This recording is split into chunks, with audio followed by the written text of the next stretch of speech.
तारीख इंसानी तहजीब की वो आईनादार किताब है जिसमें सिर्फ जंगों और फतूहात का जिक्र नहीं बल्कि किरदार, अखलाक और इंसाफ की मिसालें भी महफूज हैं। उन्हीं मिसालों में एक नाम ऐसा है जो सदियों गुजर जाने के बावजूद आज भी एहतराम, अजमत और इंसाफ की अलामत समझा जाता है। ये नाम सुल्तान सलाहुद्दीन अय्यूबी का है। वो सिर्फ एक फातिह या सिपह सालार नहीं थे बल्कि एक ऐसे हुक्मरान थे जिन्होंने ताकत को अखलाक के ताबा रखा और सियासत को इबादत का दर्जा दिया। इनकी जिंदगी इस बात का सबूत है कि असल अजमत तलवार की धार में नहीं बल्कि किरदार की मजबूती में होती है। सलाहुद्दीन अय्यूबी का असल नाम यूसुफ बिन अय्यूब था। आपकी पैदाइश 12वीं सदी में इराक के शहर तिकरित में हुई। आप एक मुअज़्ज़ज़ कुर्द खानदान से ताल्लुक रखते थे। आपके वालिद नजमुद्दीन अय्यूब और चचा असदुद्दीन शेरकुआ दोनों अस्करी महारत और दियानतदारी के लिए मशहूर थे। यही वजह थी कि सलाहुद्दीन ने बचपन ही से नज्म और ज़ब्त, इल्म और दीन का गहरा असर कबूल किया। उन्होंने कुरान मजीद, हदीस, फ़िक़्ह, तारीख़ और फ़लसफ़ा की तालीम हासिल की। इब्तदा में वो ज़्यादातर इल्मी मिजाज रखते थे और जंगी ज़िंदगी की तरफ ख़ास रग़बत नहीं रखते थे, मगर वक्त ने उन्हें एक अजीम सिपह सालार बना दिया। इस दौर में मुस्लिम दुनिया शदीद इंतशार का शिकार थी। खिलाफत अब्बासिया कमज़ोर हो चुकी थी। मुख्तलिफ मुस्लिम रियासतें एक दूसरे से बरसरे पीकार थीं और सलेबी ताकतें इस तकसीम से फ़ायदा उठा रही थीं। धन्नो स्निनारे में बैतुल मक़दिस पर सलेबियों का कब्ज़ा मुसलमानों के लिए एक अजीम सानहा था। मुक़द्दस मकामात इनकी बेहुरमती की गई, बेगनाहों का कत्ले आम हुआ और इस्लामी दुनिया की इज्जत को शदीद ठेस पहुंची। ऐसे हालात में उम्मत को एक ऐसे रहनुमा की ज़रूरत थी जो सिर्फ जंग जीतने वाला न हो बल्कि दिलों को भी जोड़ सके। सलाहुद्दीन अय्यूबी की अमली ज़िंदगी का आगाज़ इस वक्त हुआ जब वो अपने चचा शेरकुआ के साथ मिस्र पहुंचे।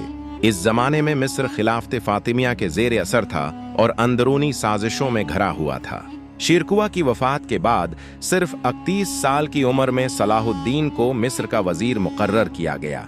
ये जिम्मेदारी आसान नहीं थी, मगर उन्होंने सब्र, हिकमत और अदल के जरिए निज़ाम को मजबूत किया।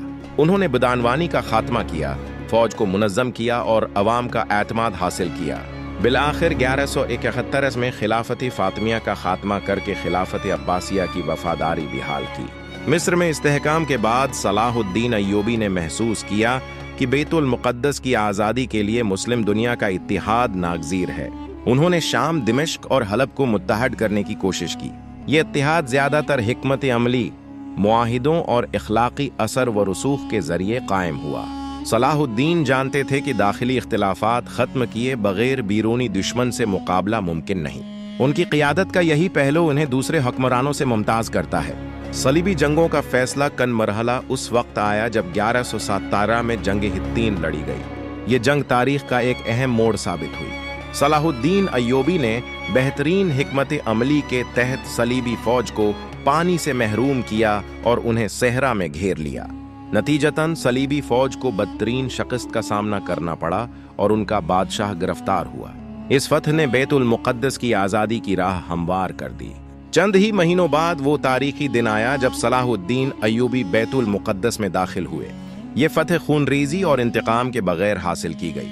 उन्होंने ईसाइयों को अमान दी, मुक़द्दस मकामात की हिफाजत की और यहूदियों को दोबारा शहर में आबाद होने की इजाज़त दी। ये तर्ज अमल इस दूर के आम जंगी उसूलों के बिल्कुल बराकस था। यही वजह है कि यूरोपी मूर्खीन भी सलाहुद्दीन की अजमत के मुतरफ नजर आते हैं। सलाहुद्दीन अय्यूबी की शख्सियत का सबसे नुमायां पहलू उनकी सादगी थी। वो सादा लिबास पहनते, इबादत में मशगूल रहते और ज़ाती दौलत जमा करने से ग्रीज करते थे। उनके लिए इक़्तिदार एक जिम्मेदारी था, ऐश व इशरत का जरिया नहीं। कहा जाता है कि उनकी वफात के वक्त उनके पास इतनी दौलत भी नहीं थी कि ज़ाती कफन खरीदा जा सके। ये बात उनकी दुनिया से बेरग़बती और आखिरत से वाबस्तगी का वाज़ेह सबूत है। 1173 में दिमश्क में सलाहुद्दीन अय्यूबी का इंतकाल हुआ। इनकी वफात पर न सिर्फ मुसलमान बल्कि गैर मुस्लिम भी गमगीन थे। वो एक ऐसे हुक्मरान थे जिन्होंने दुश्मन के दिल में भी इज्जत पैदा की। उनकी ज़िंदगी हमें ये सबक देती है कि असल कामयाबी ताकत के इस्तेमाल में नहीं बल्कि अदल, रहीम और उसूलों की पासदारी में है। सलाहुद्दीन अय्यूबी तारीख का वो रोशन बाब हैं जो हमेशा इंसानियत को इंसाफ और किरदार का रास्ता दिखाता रहेगा।